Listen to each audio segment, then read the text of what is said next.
Hey everybody, I am hanging out with none other than Matt Mogk, the founder of the Zombie Research Society. Matt, thanks for coming and hanging out with us today. Hey, happy to do it. Why don't you tell us a little bit about the Zombie Research Society?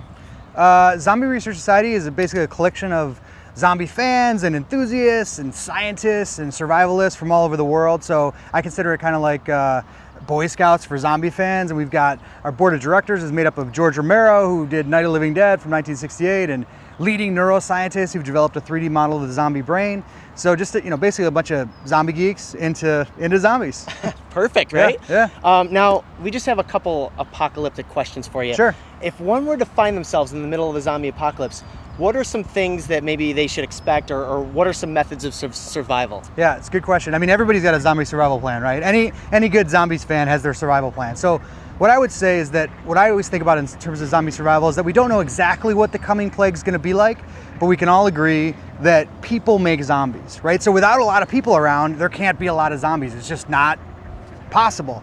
So the first thing you should do in your survival plan is make sure that not a lot of other people are going to be doing that same plan. So if you're looking at your plan, you think, wow, a lot of other people are, everybody within 50 miles is going to be going to the local Walmart. Don't go there, right? Right. Stay away from other people, large groups of other people. Bad idea. Right. Don't live in a big city. Well, that's the problem is most of us do live in a big Yeah. If you're in a big city, I mean, even a place like a park is a good place to go. Low population density compared to other areas. Yeah. Cemeteries are great, golf courses are great if you're stuck outside, but just don't go to where large groups of people are going to congregate. Yeah. If you had to live with one food for the rest of your life in a zombie apocalypse, what would that be? Well, I mean, the first thing I think is sort of survival. So I think, should it be some sort of dried beans or dried rice? But then I'm like, I love pizza, so I'm just going to go with pizza, even though I don't know how I would carry around a lifetime supply of pizza on my back. But hey, pizza. You never know. What about like a favorite zombie movie? Do you have one? Yeah, I mean, I feel like it's sort of a pat answer, but I have to pick Night of the Living Dead from 1968. It's the movie that started it all off. I mean, I like all the new zombie movies. I like, I'm even not even such a purist that I like the fast zombies. I like the living zombies. I'll do any kind of zombie. But Night of the Living Dead, it created the entire subgenre, and it's the reason we have zombie video games. It's the reason we have Zombieland. So you got to give it credit. Is it the reason we have a Zombie Research Society? It really is.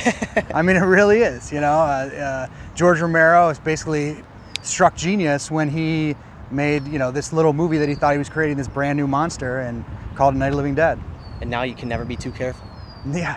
Now it's just a matter of time before we all get eaten. Right. Of course. Yeah. Anything else you want our viewers to know that you want to add?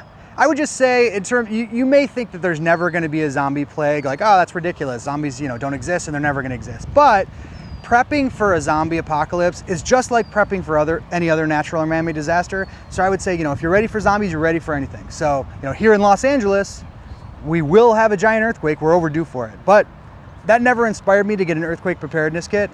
But I have a zombie survival kit, and it works great for earthquakes. So you got it all covered then. You got what you're saying. You got it covered. Perfect. One last thing, I wanted to give you a copy of our cookbook. It's called Cook and Survive, and it's got a comic book at the end, and it just might have some zombie tips to avoid zombies in the That's in great, the man. So that's for you. That's great. I really appreciate and, it. Thanks for taking the time out of your day. Right and hanging out on. with us. Yeah. Nice to meet you. Good to meet you too.